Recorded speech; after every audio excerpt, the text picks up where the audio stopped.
Eu quero pedir aos irmãos que abram a palavra de Deus em Êxodo, capítulo 13, versículo 17. Amém, irmãos? Êxodo, capítulo 13, versículo 17. Todos encontraram? Digam amém. Amém. Quando o faraó deixou sair o povo, Deus não guiou pela rota da terra dos filisteus, embora este fosse o caminho mais curto, pois disse: se eles se defrontarem com a guerra, talvez se arrependam e voltem para o Egito. Assim, Deus fez o povo dar a volta pelo deserto, seguindo o caminho que leva ao Mar Vermelho. Os israelitas saíram do Egito preparados para lutar. Os irmãos podem se sentar em nome do Senhor Jesus. O escritor Moisés, autor do Pentateuco, da Torá, os 5 primeiros livros da Bíblia, ele é o profeta e legislador e o libertador do povo hebreu. É ele quem está diante deste povo, assegurado da presença de Deus, sob uma grande responsabilidade: guiar o povo de Deus do Egito para a terra prometida. E depois de grandes acontecimentos, na verdade 10 grandes flagelos que Deus imprecou ao Egito, que Deus feriu ao Egito, na 10ª e última praga, na morte dos primogênitos, Deus cumpriu a sua palavra dizendo que Faraó não deixaria o povo partir, a não ser que fosse por uma forte e poderosa mão. E a forte e poderosa mão do Senhor atuou de forma extraordinária. Naquela noite fatídica, no 14º dia de Abib, à meia-noite, o anjo do Senhor passou no meio do Egito. E o Senhor passou com aquele anjo.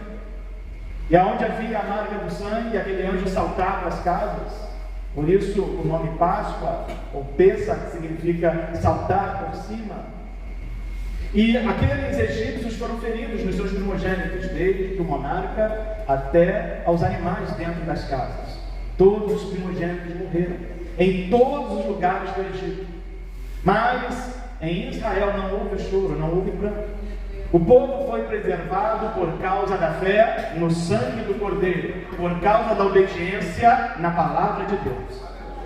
Haja visto isto ter acontecido, o povo foi praticamente expulso do Egito e saiu com grande fazenda, com grandes recursos, com vestes, com ouro, com prata, com vasos preciosos. E sendo guiado para fora do Egito, a rota mais comum, a rota mais simples, era a rota comercial, uma rota costeira, próxima ao mar Mediterrâneo. Na Bíblia, algumas vezes é mencionado como Mar Grande. Esta era a rota comum, mas Deus não os guiou pela terra dos filisteus, não os guiou por este caminho, embora fosse o mais curto. E isto deve nos levar a uma reflexão. Por que Deus não guiou os israelitas pelo caminho mais curto até Canaã, se Ele havia prometido e queria os levar para lá? Por quê? Bom, o próprio texto responde. O texto diz: por causa da guerra. Embora eles estivessem agora livres da escravidão do Egito, embora eles tivessem saído de alguma forma armados, eles não estavam preparados ainda para guerrear. Eles não estavam prontos para empreender uma grande luta.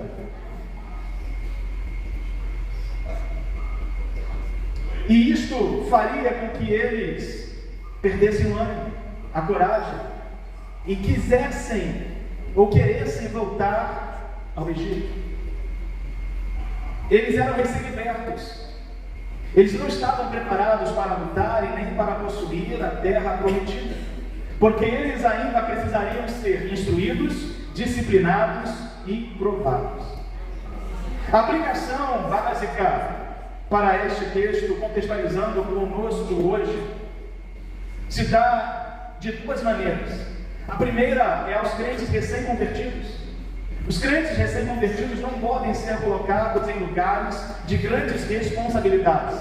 Eles não podem ser colocados para travar grandes batalhas, poderosas batalhas, porque eles ainda não estão exercitados, eles não estão ainda fortalecidos no Senhor.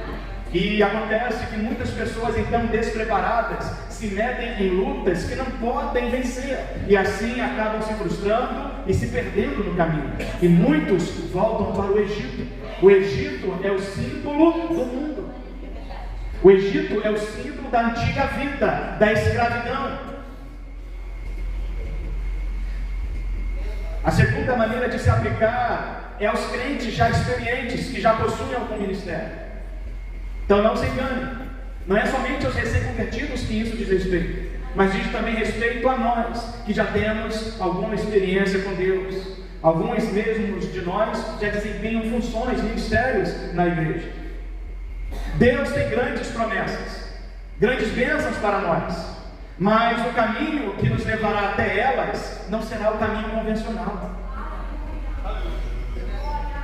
Eu sei que muitos de nós queremos percorrer o caminho que os israelitas também queriam percorrer. Qualquer um saindo do Egito imaginaria, mas o caminho é para lá, e Deus está mandando ir para lá e dar uma grande volta. Bom, isso não parece estar certo, porque Deus está nos levando em caminho em direção ao deserto, ao invés de nos levar pelo caminho costeiro ao mar. Bom, havia naquela rota comercial guarnições de soldados egípcios, e na entrada da Palestina, chegando de fronte para Canaã, de fronte para Jericó, havia o exército dos filisteus. Deus vai nos conduzir a um caminho que para nós parece ser mais distante, parece ser não convencional ou menos convencional, mas Ele fará isso para nos poupar de muitas coisas. E Ele fará isso para nos ensinar muitas coisas. A rota mais curta representa os métodos humanos. A rota mais curta representa os nossos pensamentos, os nossos caminhos. Ah, mas é por aqui, Senhor. Ah, mas deveria ser assim, Senhor. Isaías, o profeta, diz, cheio do Espírito Santo: os meus pensamentos não são os vossos pensamentos, nem os meus caminhos, os vossos caminhos. Os meus pensamentos são mais altos e os meus caminhos são mais altos. Deus não nos guiará pela nossa rota, Deus nos guiará pela sua rota, e a rota de Deus sempre será mais longa, mais duradoura. Embora nós possamos olhar em redor e olhar a vida de pessoas, e às vezes nós imaginamos, mas aquela pessoa ali ascendeu muito rápido, aquela pessoa ali subiu muito rápido, aquele ministério ali expandiu-se muito rápido, aquela igreja cresceu muito rápido. Bom, nós estamos olhando segundo a nossa perspectiva. Na verdade, nós não conhecemos os processos que tal pessoa, tal igreja, tal ministério, tal pastor foi submetido.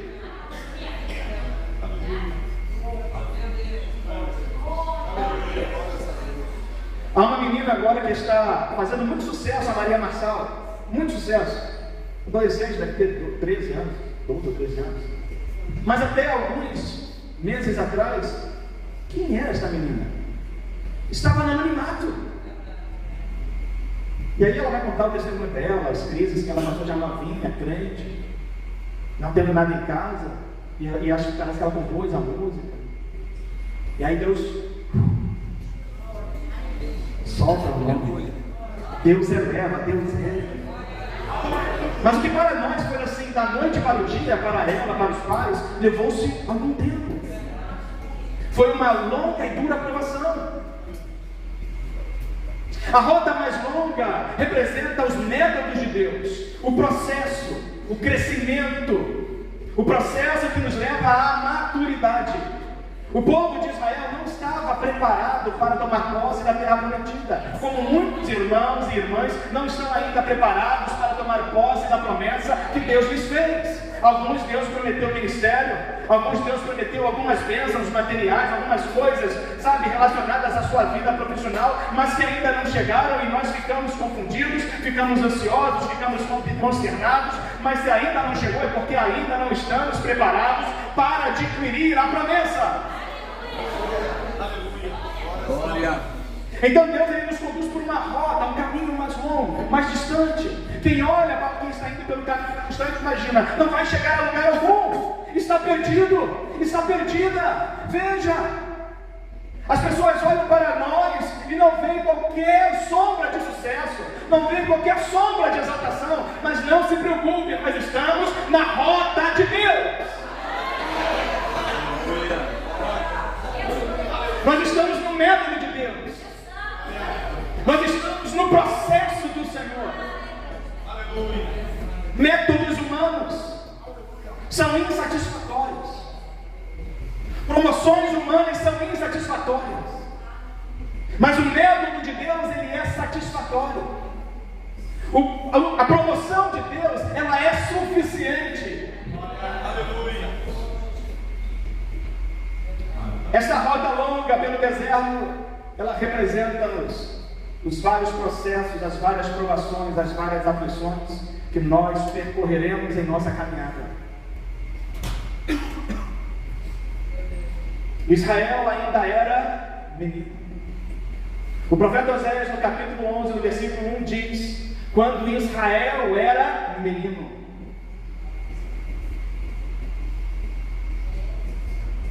Vou colocar aqui não, né? Quando Israel era menino. Eu o amei ou ele? Deixa eu só conferir aqui para você ver. Oséias 11:1. Quando Israel era menino, eu o amei, e do Egito chamei o meu filho. Israel era menino ainda, saindo do Egito, não tinha maturidade. Quantos de nós, irmãos, ainda somos meninos? Quantos de nós somos ainda crianças diante de Deus? Contudo, somos filhos. Eu servi em um ministério por muitos anos que os pastores gostavam muito de usar essa expressão: você é um menino, fulano é um menino, você é um menino. E é verdade. Nós passamos por esse processo da meninice espirituais. O apóstolo Paulo chega a exortar a igreja de Éfeso, dizendo que nós não devemos ser meninos inconstantes, levados ao redor por todo o vento de doutrina. Mas não podemos desfazer dos meninos, porque o menino, ele cresce, ele amadurece, um dia ele vira homem. A menina cresce, amadurece, um dia ela vira mulher. Somos meninos para muitos, sim, mas somos filhos. Ele chamou os seus filhos do Egito.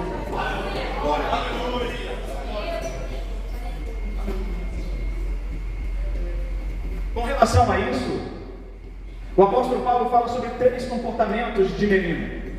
Em 1 Coríntios capítulo 13, versículo 11, ele diz: quando eu era um menino, eu falava como menino, sentia como menino, discorria como menino. Mas logo que cheguei a ser homem, ou quando me tornei homem, deixei para trás, terminei, acabei com as coisas de menino. Não fique frustrado se você nesta noite ainda tem alguns comportamentos de menino. Se você fala como menino, se você tem sentimentos de menino, frustrações, às vezes invejas, às vezes raiva, iras. Não fique frustrado não. Em breve você vai terminar com essas coisas. Em breve você vai deixar essas coisas para trás. E você se tornará um homem e uma mulher de Deus. Um homem e uma mulher maduro o suficiente. Falar, sentir e agir como menino. Às vezes mesmo nós, que já estamos há algum tempo no Evangelho, agimos assim. E precisamos ser reconduzidos ao caminho da maturidade. O que diferencia O que diferencia os homens dos meninos? Bom, o que diferencia é a maturidade.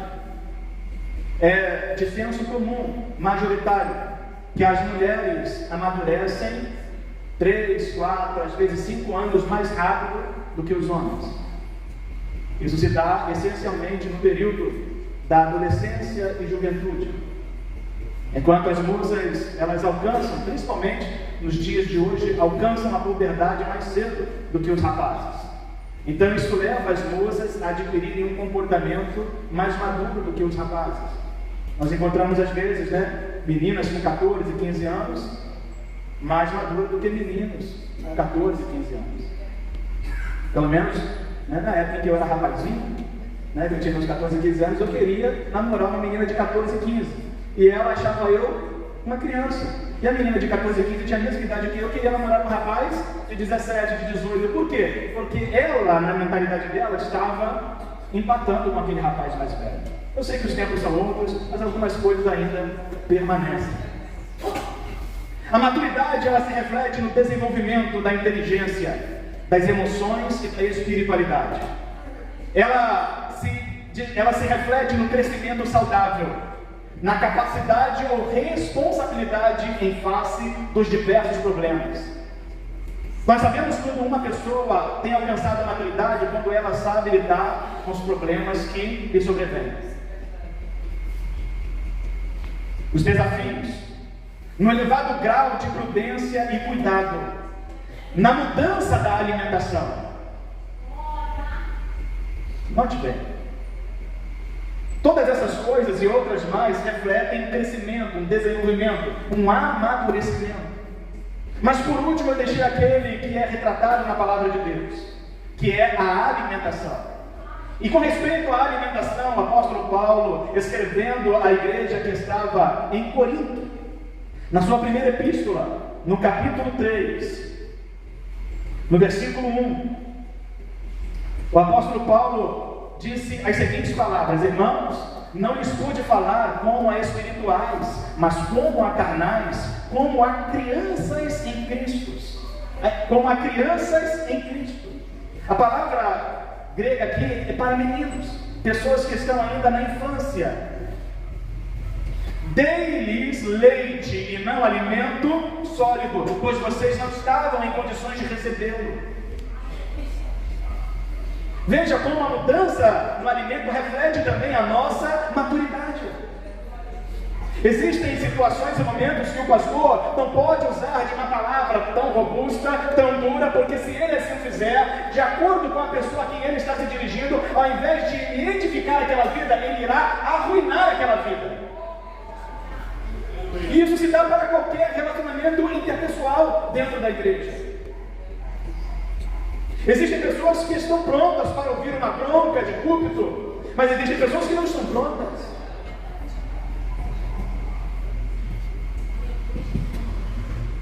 E isso se dá de acordo com o desenvolvimento de cada um. Por isso nós devemos ter elevado cuidado. Mudança de alimentação. Todo recém-convertido, ele se alimenta de leite. O apóstolo Pedro fala do leite materno com que nós somos criados. E o apóstolo, ou o autor aos Hebreus, no capítulo 5, no versículo 12, fala que aqueles crentes que estavam lá na Judéia, pelo tempo que eles tinham no Evangelho, já eram para que eles fossem mestres, mas ainda era necessário que eles tornassem a aprender os primeiros rudimentos da doutrina, que eles tornassem a aprender os princípios elementares da palavra de Deus, precisando de leite, não de alimento sólido, porque quem se alimenta de leite ainda é criança e não tem experiência no ensino da justiça, não tem experiência no Evangelho, pois o alimento sólido é para os adultos. Graças a Deus, nesta noite aqui, nós temos condições de receber de Deus o alimento sólido. Nós estamos prontos e preparados para ouvir o que o Senhor tem a dizer à sua igreja. Louvado e agradecido seja o nome do Senhor. Aleluia. Aleluia. Não podemos confundir meninos com homens e nem homens com meninos. Estes irmãos aqui da carta aos Hebreus estavam confusos. Eles se achavam alguma coisa, provavelmente se achavam mestres, mas o autor está repreendendo-os, dizendo que eles se tornaram lentos para aprender, que eles precisavam de ensino dos primeiros rudimentos, aquilo que é a base, o fundamento. Não, a Bíblia diz que nós devemos conhecer a Deus e crescer no conhecimento de Deus. Conheçamos e prossigamos em conhecer ao Senhor.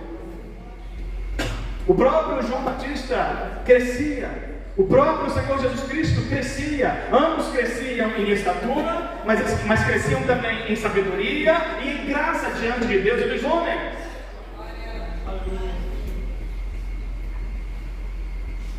Há muitas pessoas confundindo meninos com homens nesses tempos. Haja visto nos púlpitos. Os púlpitos têm sido cedidos a muitos meninos, que são homens, mas se comportam como meninos. Absurdos e descalabros estão sendo feitos e falados da santa tribuna. Falsas profecias, remendos de doutrinas e costumes falidos, enganos, trapaças, falsas promessas de enriquecimento. Essas coisas não são ditas por homens de Deus, por mulheres de Deus. Essas coisas são ditas por meninos. E aí, muitas vezes, quando estamos vendo alguém, estamos dizendo: ah, um homem de Deus, uma mulher de Deus. Não, é um menino, é uma criança. Homens de Deus não transigem com a palavra. Homens de Deus não brincam com a palavra, não brincam com profecia, não simulam as coisas de Deus, não manipulam a massa. Homens de Deus entregam a mensagem e aguardam que o Espírito Santo haja através da mensagem.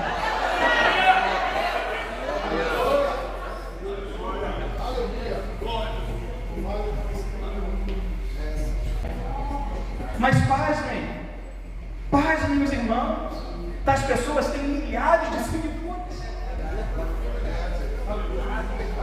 Milhares de seguidores entregando pão mofado, entregando água suja.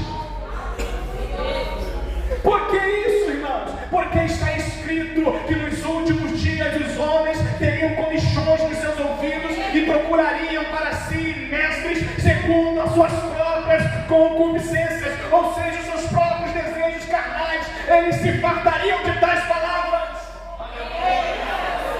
e se recusariam a dar ouvidos à verdade, voltando-se para a fábula. Não somos chamados, meus irmãos, a pregar uma fábula. Não somos chamados a animar uma plateia. Somos chamados a pregar o Evangelho de Cristo, a pregar o arrependimento, a pregar a conversão dos pecadores. Maravilha!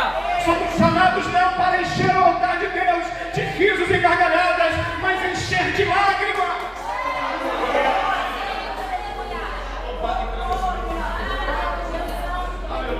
Confundindo meninos com homens. Por favor, não faça isso. Aquela mulher não confundiu Eliseu. Vejo que este é o santo homem de Deus.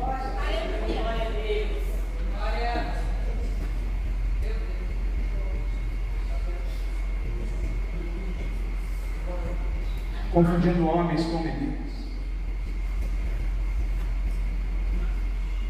Existem pessoas que são homens de Deus, mulheres de Deus, e as pessoas confundem, acham que é menino. Está uma inversão de valores no reino na igreja.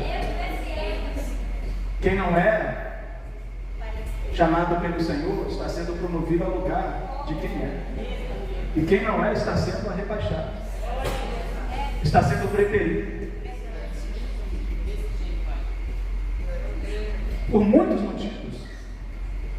Um deles, um apenas, é o financeiro. Quem tem, abre asas que ele vai passar. Quem não tem, fecha as portas, deixa ali. Quem tem muita educação formal, quem tem muita formação acadêmica, abre alas, deixa ele passar. Quem não tem, fecha as portas, deixa ele ali. Mas ele não fala muito bem, ela não fala muito bem, não se expressa muito bem, ora bolas. Quando foi que o meu Senhor pediu uma formação acadêmica em línguas para poder usar? Mas ele não se veste muito bem, não tem uma roupa fina, ela não tem uma roupa fina. Quando foi que o nosso Senhor se preocupou com isso? Homens indoutos e sem letras fizeram parte do seu colégio apostólico. Imagine a roupa de um pescador. Oh, glória! Aleluia! Não confunda homens com meninos. Davi é um grande exemplo disso. Em primeiro livro de Samuel, capítulo 16, versículo 11. O profeta Samuel vai à casa de Jessé, pai de Davi. Ele vai lá para ungir o novo rei de Israel. Ele vai no secreto. Diz que a missão dele ali era um sacrifício, pois ele não poderia revelar abertamente esta missão, pois havia um rei no trono. Haja visto um rei desviado, que certamente o mandaria prender ou matar. Chegando lá, ele conversa com o pai dos meninos e diz: o Senhor me enviou aqui, passa os seus filhos diante de mim, que eu quero dar uma olhadinha neles. E o velho Jessé faz passar em revista os seus primeiros 7 filhos. E logo vem aquele primeiro mais velho, certamente maior, mais robusto, com maior aparência, porte.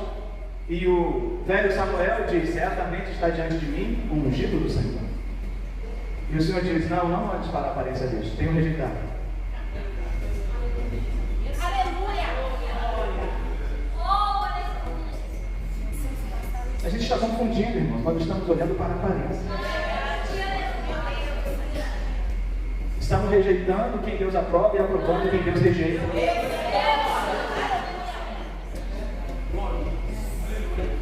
Aí passa o segundo filho, passa o terceiro filho, Eliabe, Samar e Abinadab.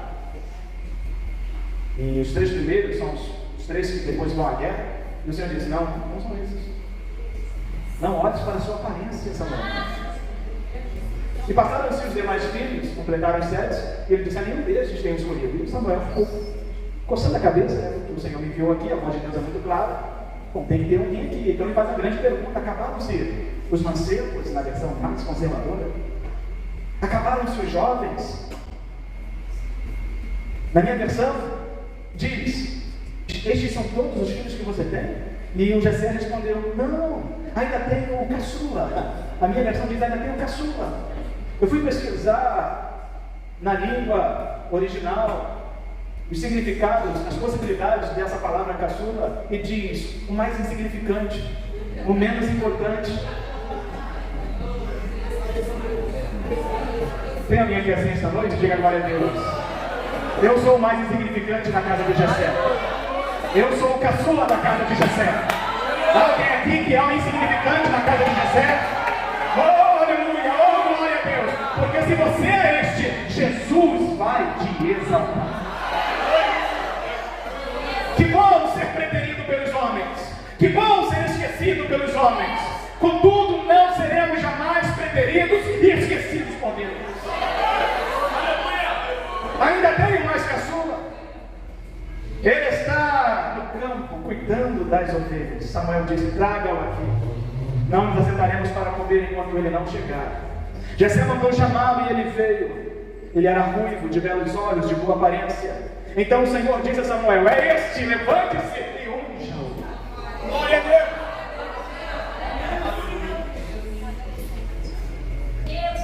Davi é chamado de menino.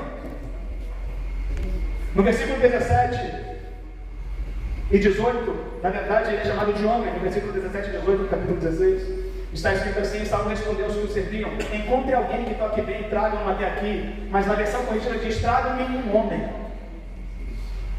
Mas Davi era menino, pela idade era um, e o Saul está dizendo: tragam-me um homem.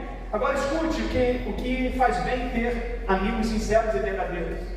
Escute como faz bem ter bons amigos que lhe impulsionam, que lhe ajudam, que lhe empurram. Veja só, no versículo 18 diz: um dos oficiais respondeu: conheço um filho de Jessé, de Belém, que sabe tocar harpa, é um guerreiro valente, sabe falar bem, tem boa aparência, e o Senhor está com ele. Escute, meu irmão e minha irmã, termine as amizades infrutíferas. Ponha fim a estes relacionamentos que não te promovem, que não te levam a lugar algum, que não te reconhecem como homem e como mulher de Deus, que só te puxam para baixo. Ponha fim nesta amizade. Tenha amizades saudáveis. O apóstolo Paulo disse para Timóteo: busca a Deus com aqueles que têm coração puro.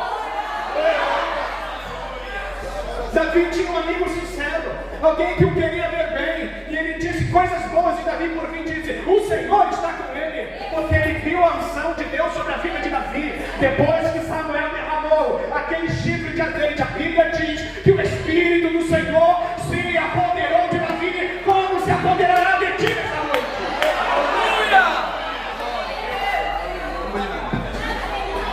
Agora a gente fica com algumas amizades com pessoas que só fazem mal a gente.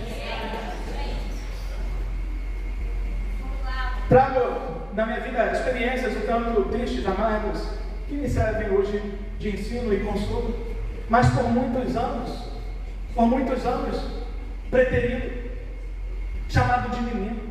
Como nós veremos um pouquinho mais adiante, Jessé, no capítulo 17, versículo 17 e 18, diz para Davi: vai ao campo de batalha, leva pães e queijo para os teus irmãos e para o oficial da guerra. Davi já era conhecido como um homem valente, cheio do Espírito, servia ao rei, mas o pai ainda não o reconhecia, o via ainda como menino. E alguns pastores, a bem da verdade, que dizem para muitos de nós que às vezes estamos começando: você ainda tem que levar pães e queijos, você ainda tem que levar queijinho na guerra para aqueles que estão na sua frente, para aqueles que chegaram primeiro. Irmãos, eu reconheço com verdade que existe o tempo de pães e queijos para aqueles que chegaram e que estão à frente de nós, mas a verdade é que muitos querem que nós fiquemos nessa posição pelo resto das nossas vidas. Nós não vamos levar pães e queijos pelo resto da vida, não. Nós iremos desafiar gigantes, nós iremos vencer as guerras do Senhor.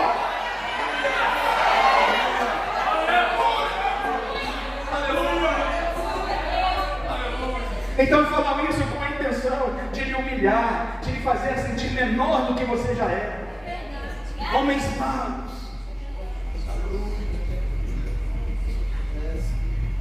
Enquanto o pai e os irmãos desenhavam de Davi, um amigo lhe reconhecia.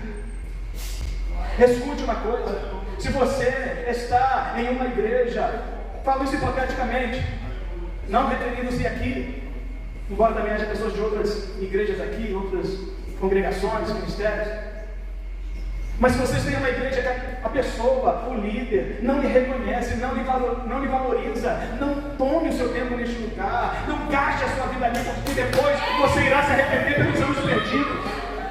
Meu Deus, que coisa linda!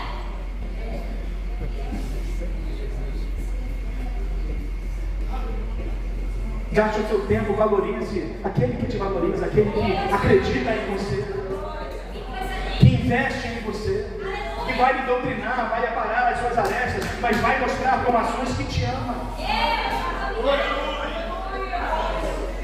Não pessoas que somente te desmerecem. Falam coisas sempre para demérito, nunca para mérito. Nunca há uma coisa boa que você faz, nunca há uma coisa boa que você diz.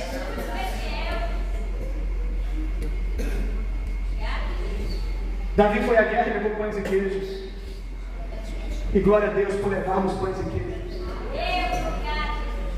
Mas lá no vale de Azeca, Ele ouviu o que o povo dizia quando o gigante punha os homens para correr. E o povo dizia: assim se fará ao menino, não ao homem. Assim se fará ao homem que vencer o gigante. O rei vai dar a filha dele em casamento. O rei vai isentar a sua família de impostos. Aí o Davi ficou animado, irmãos. O Davi ficou encorajado.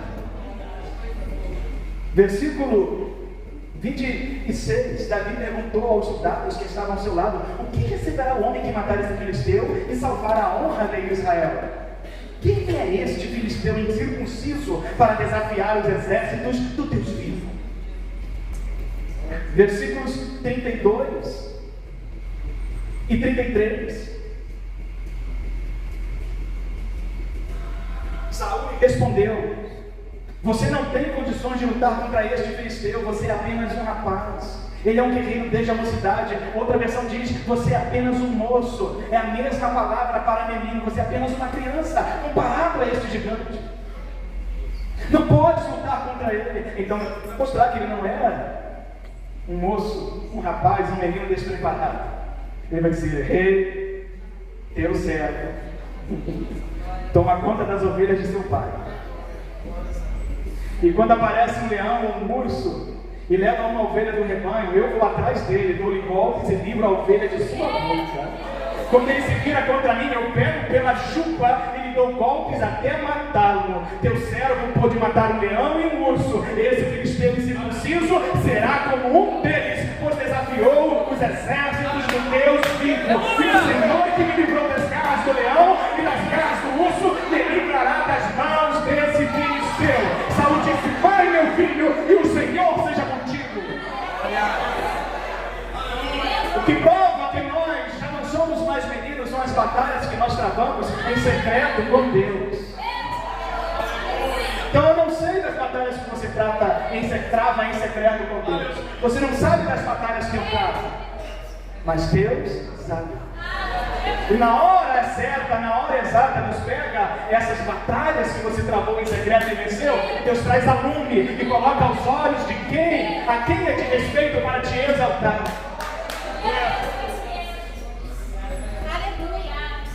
Davi venceu. Como menino? Não, como um homem. Homem de guerra. Você também vai vencer.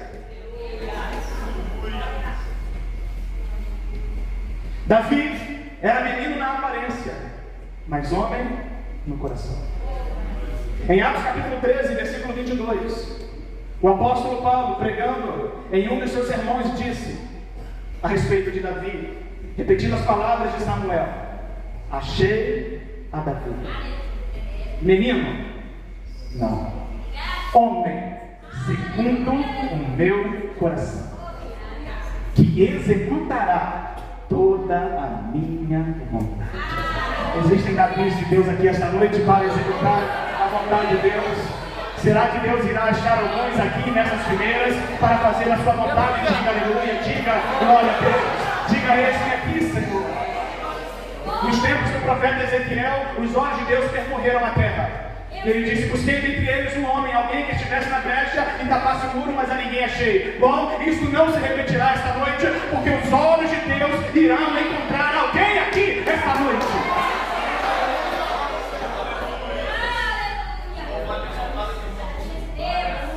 Isto é a rota mais longa. Davi foi ungido rei, mas não se assentou no trono. Davi travou batalhas pelo Senhor, em nome do Senhor, mas amargou longos 13 ou 14 anos de perseguição, de uma vida cheia de durezas, intempéries, provações. Davi foi tão perseguido que ele teve que se fazer de louco diante de um rei. Babou, espumou, fingiu ter uma convulsão, falou coisa com coisa para que não fosse assassinado. O rei disse: vocês estão loucos, tiro da minha presença. Este é Davi, o grande guerreiro de Saul. Não me parece nada ouvir falar de Davi. É daí que surge o provérbio: mais vale um cão vivo do que um leão morto. A maturidade nos faz entender os momentos em que você tem que ir para frente e os momentos em que você tem que recuar. Recuar muitas vezes não é covardia, é inteligência, é sabedoria. Imagine se Paulo, todas as vezes que estava para morrer, enfrentasse os seus algozes, ele não teria cumprido seus 30 anos de ministério. Não, a Bíblia diz que Paulo fugia muitas vezes de cidade em cidade, escapava com vida. Escute, tem lutas que você não precisa travar, existem situações que você não precisa mexer. Deixe na mão do Senhor, recue, volte atrás. Não morra por um fio de cabelo.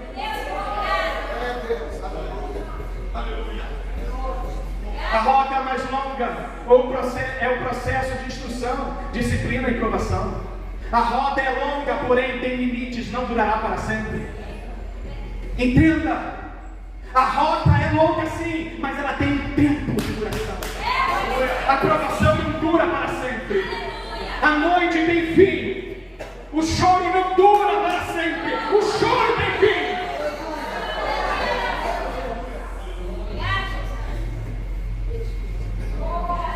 Mas enquanto nós estamos na rota, enquanto nós estamos no processo, Ele está nos instruindo, Ele está nos disciplinando, Ele está nos provando.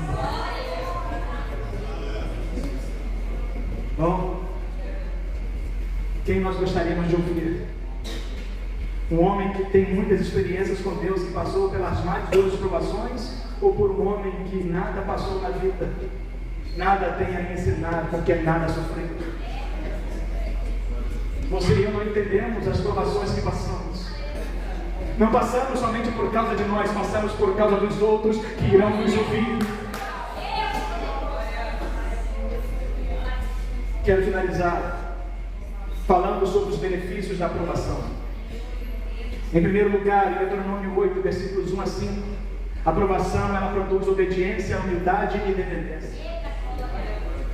Deus disse que conduziu o povo por aqueles desertos durante 40 anos. 40 anos Ele conduziu o povo pelo deserto.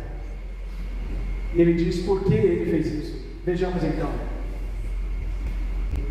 Tenham cuidado de obedecer toda a lei que eu hoje ordeno a vocês, para que vocês vivam, multipliquem e tomem posse da terra que o Senhor prometeu com juramento aos seus antepassados. Pode passar para o verso 2. Eu vou ler aqui para não ficar com a cabeça tão inclinada. Lembrem-se de como o Senhor, o seu Deus, os conduziu. Você está no deserto, mas quem está te conduzindo é o Senhor. Por todo o caminho. Foi cantado esta noite aqui na igreja. Não te deixo sozinho. Não te deixo sozinho. Não te deixo sozinho. Te conduzo por todo o caminho. Todo o caminho no deserto, durante esses 40 anos, para humilhá-los, ou seja, torná-los humildes, pô-los à prova, a fim de conhecer suas intenções, se iriam obedecer aos seus mandamentos ou não. Assim Ele os humilhou e os deixou passar fome, mas depois os sustentou com o maná, que nem vocês, nem seus antepassados conheciam, para mostrar-lhes que nem só de pão viverá o homem, mas de toda a palavra que procede da boca do Senhor. As roupas de vocês não se gastaram, seus pés não incharam durante esses 40 anos. Saibam, pois, em seu coração, que assim como o homem disciplina o seu filho, da mesma forma, o Senhor, seu Deus, os disciplina. Obediência, humildade e dependência. Em Salmo 119, versículo 71 diz: foi-me bom ter sido afligido ou castigado, para que eu aprendesse os teus estatutos. Esta roda mais longa é para nos ensinar. Estas provações é para nos instruir. Isaías 48:10 diz: vê, eu te purifiquei na fornalha da aflição.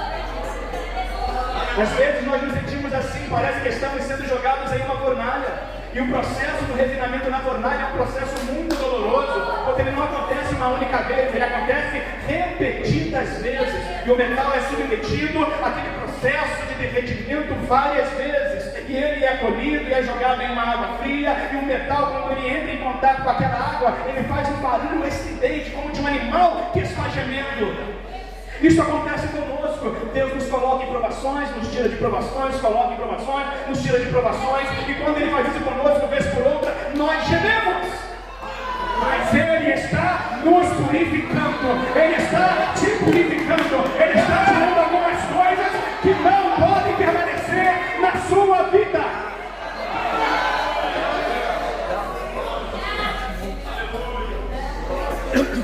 Em Mateus 5,10, Jesus falou, do versículo 10 ao 12: vocês serão perseguidos, caluniados, difamados, maltratados,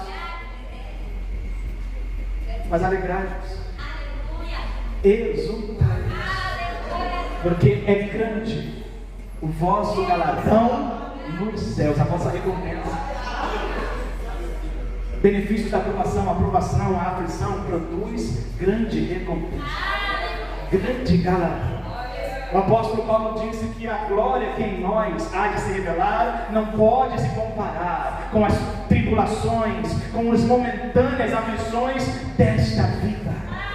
Antes, elas estão produzindo para nós um peso eterno de glória, uma grande recompensa. Eu poderia esta noite aqui dizer para você que as suas tribulações irão produzir para você uma grande casa, uma grande mansão, um carro excepcional, uma porta de emprego maravilhosa. E sim, Deus pode fazer isso, mas eu vim aqui para lhe dizer que as suas tribulações estão produzindo algo, não para esta vida, mas para a eternidade. Por fim, a tribulação, o benefício da tribulação, da aprovação. Em Romanos 5, 3 e 4 diz que ela produz perseverança, caráter aprovado e esperança. Israel era menino, mas Israel foi se desenvolvendo ao longo do tempo. As provações foram produzindo perseverança, paciência, esperança, caráter. Homens e mulheres de caráter são homens e mulheres que se mantêm intactos, se mantêm íntegros depois da provação, depois da tentação. E em último lugar,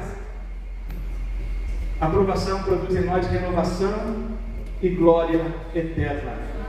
Segundo aos Coríntios, capítulo 4, versículo 16. Por isso não desanimamos. Diga para o seu irmão aí. Eu não sou muito fazer isso, mas faz agora, por favor. Não desanimes. Por isso não desanimamos. Embora exteriormente estejamos desgastados, interiormente estamos sendo renovados. Aleluia. Glória! Ah, bendita renovação do Espírito Santo. Que bendita renovação é esta que estamos cheios de provas, mas cantamos. Estamos cheios de aflições, mas profetizamos. Estamos cheios de lágrimas, mas exultamos. Falamos e mistérios no Deus. Estamos sendo renovados dia após dia. Não é apenas uma vez, não. A renovação é diária. O fluxo é diário.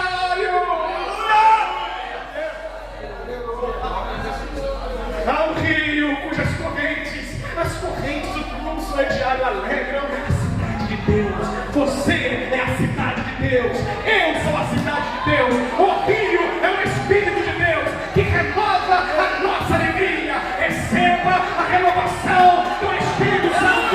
Receba a renovação da alegria nesta noite.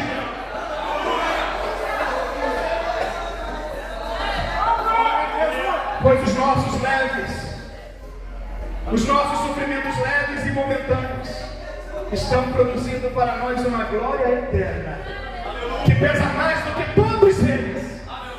Assim, fixamos os nossos olhos não naquilo que se vê, mas no que não se vê. Pois o que se vê, carros, casas, mansões, dinheiro, vida boa, é transitório. Mas o que não se vê é eterno. Deus te abençoe nesta noite, em nome de Jesus.